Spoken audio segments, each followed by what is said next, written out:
Olá, queridos irmãos, espero que o som esteja bom aí, tá?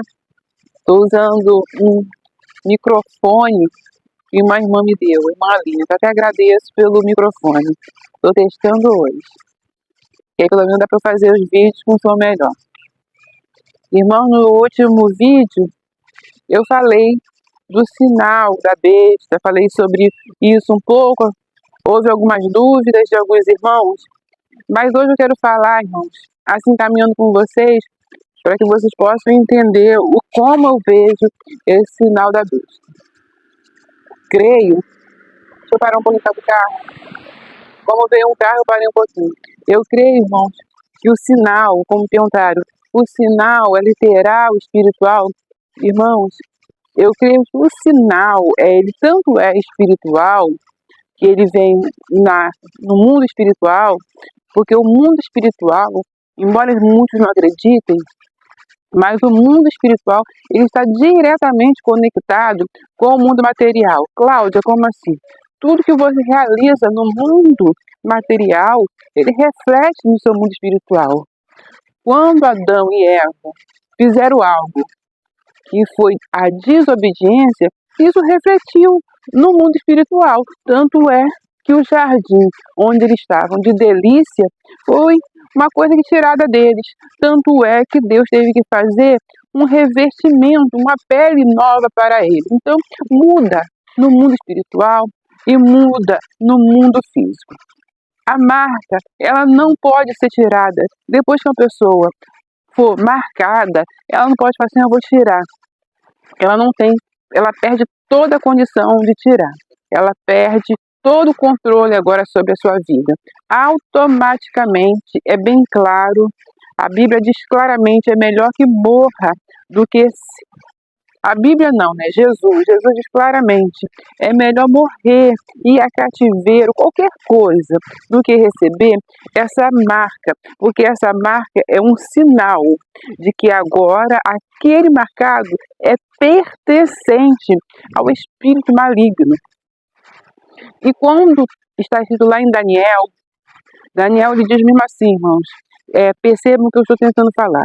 Em Daniel, ele diz que o inimigo, o anticristo, ele vai se assentar como se o anticristo, ele vai se assentar no templo de Deus, querendo ser Deus, parecer Deus. E quando alguém se assenta lá em Jerusalém com o templo totalmente pronto, ele só se sentou lá naquele templo e pronto, aquilo vai refletir em você, aquilo vai refletir na sua vida. Eu aqui estou tão longe de Israel, como que uma pessoa que se assenta lá no templo vai refletir assim na minha vida? Agora, quando algo se assenta no trono de Deus, que é o meu corpo, porque nós somos templo do Espírito Santo. Ai, irmão, estou batendo no microfone. Quando algo ataca o templo do Espírito Santo, que somos nós, se assenta, modifica, aí, irmãos, não há mais o que fazer. Então, nós somos o templo do Espírito Santo. Então, toda modificação, toda mudança será feita no homem. E esse homem alterado, mudado, ele jamais poderá voltar a ser como era antes. Por isso que nós falamos que não tem volta quando houver a mudança. Alguns irmãos, eles falam algo que é ainda mais profundo, que está ali em Daniel também. Daniel é um profeta que vai falar muito, mas muito sobre o fim do mundo, o fim dos últimos dias. Tanto é que Satanás ousou tentar impedir que a mensagem chegasse a nós. Você vê que o Gabriel vinha trazendo a mensagem, foi interrompido, teve que pedir ajuda ao arcanjo Miguel. O arcanjo Miguel interviu para que a mensagem que nós temos hoje de Daniel chegasse até nós. E Daniel explica muito bem os últimos dias.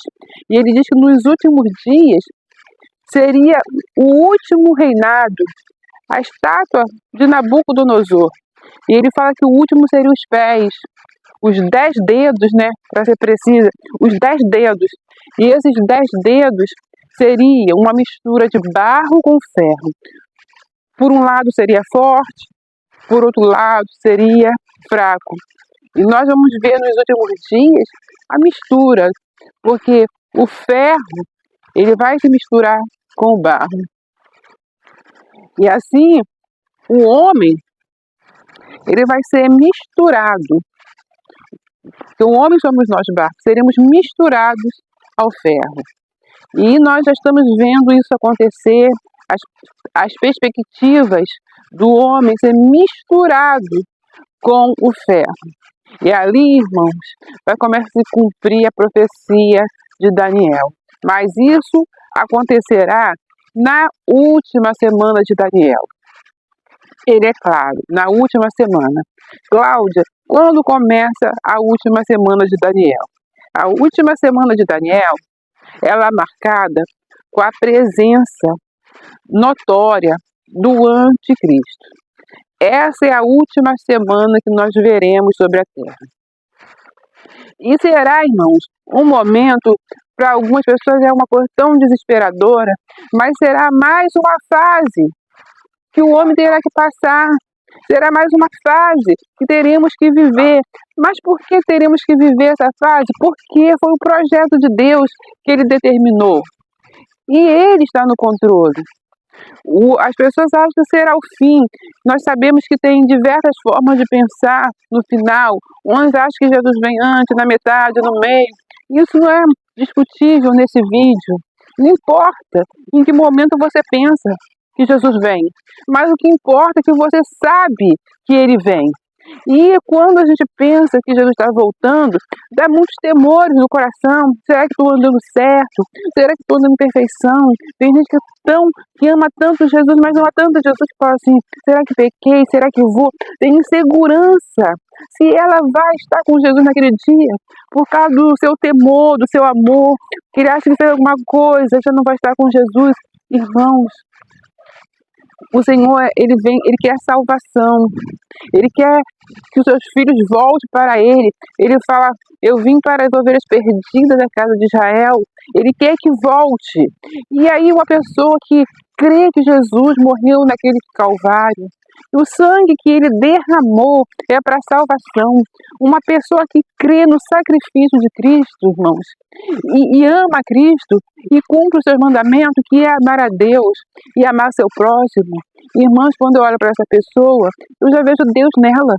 Quando eu olho para aquela pessoa, eu já vejo a ação de Deus. Aí tem gente que fala assim, não, você tem que falar que a pessoa tem que usar a roupa amarela, a roupa preta. A pessoa tem que andar na igreja tal.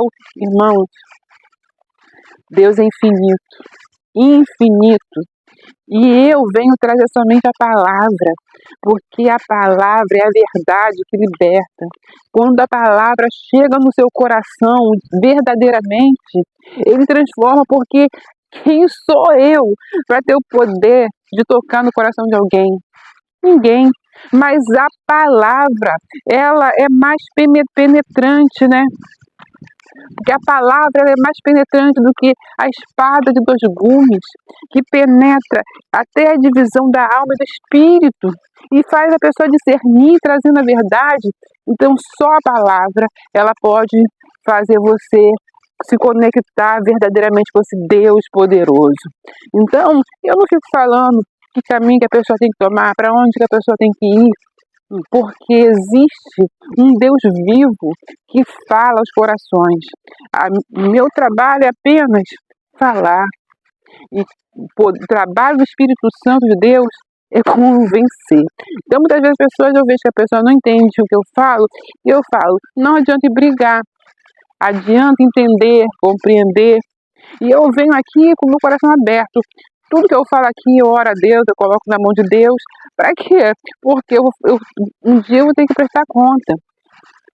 E eu, irmãos, passei por uma experiência que eu nunca mais quero passar na minha vida. Eu era ainda uma jovem, eu fui convidada para levar uma palavra numa igreja.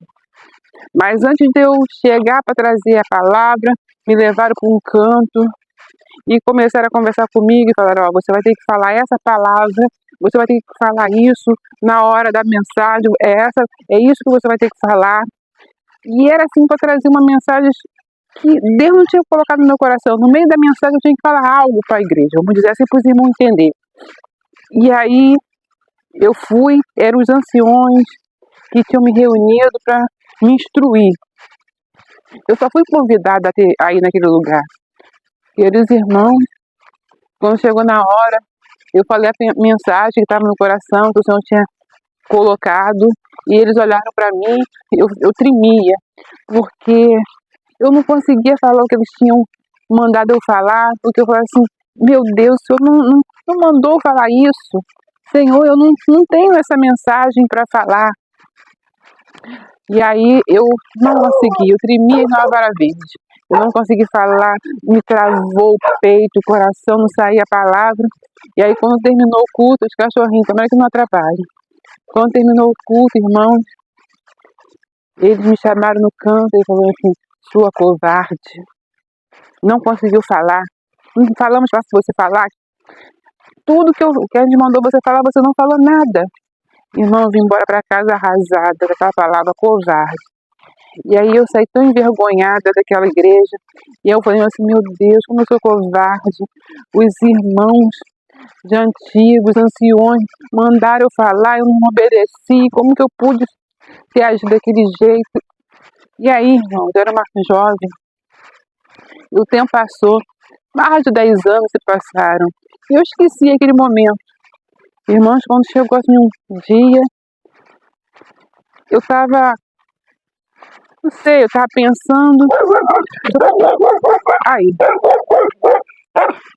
Aí um cachorro, aqui é tudo aberto, irmão. E o cachorro quase não, né? Me assustou. Saiu ali, até isso. O negócio é forte mesmo. Aí, deixa eu tentar me lembrar agora onde que eu parei. Que meu coração tá tum, tum, tum, tum, tum. Aí, irmãos, o Senhor trouxe ao meu pensamento. E ali foi só Deus mesmo. Deus trouxe ao meu pensamento, irmãos. Aquele dia, depois de mais de 10 anos, Deus me fez lembrar daquele dia. Eu comecei a pensar naquele dia. E aí, Deus, eu fui olhando para aquela cena, já amadurecida pelo tempo, já não era mais uma criança, já não era mais uma jovem. E aí eu falei assim, meu Deus, o que eu ia fazer naquele dia? E saí envergonhada. Irmãos, quando eu olhei para trás, eu olhei aquela jovem, a minha vergonha foi toda embora e eu tive orgulho de mim. Se é que a palavra orgulho cabe aqui. Eu fiquei tão feliz por não ter falado aquelas coisas, porque Deus, depois de mais de 10 anos, Ele veio confortar meu coração e falar que eu não fui covarde. Eu fui forte, eu fui guerreira de não ter falado nada que mandaram eu falar. E aí, irmão, eu fiquei muito feliz com aquela Cláudia lá de trás, que ajuda daquela forma. E se eu tivesse feito, quando Deus me lembrasse, eu ia ter vergonha de mim. Então, irmão, tem coisas que a gente tem que aprender a andar com Deus todos os dias. Eu fiquei feliz pelaquela situação. Então, quando a gente tem uma palavra no coração, a gente tem que falar o que Deus manda. Porque a gente vai dar conta daquilo que Deus está colocando no coração e às vezes vai entrar a parte humana.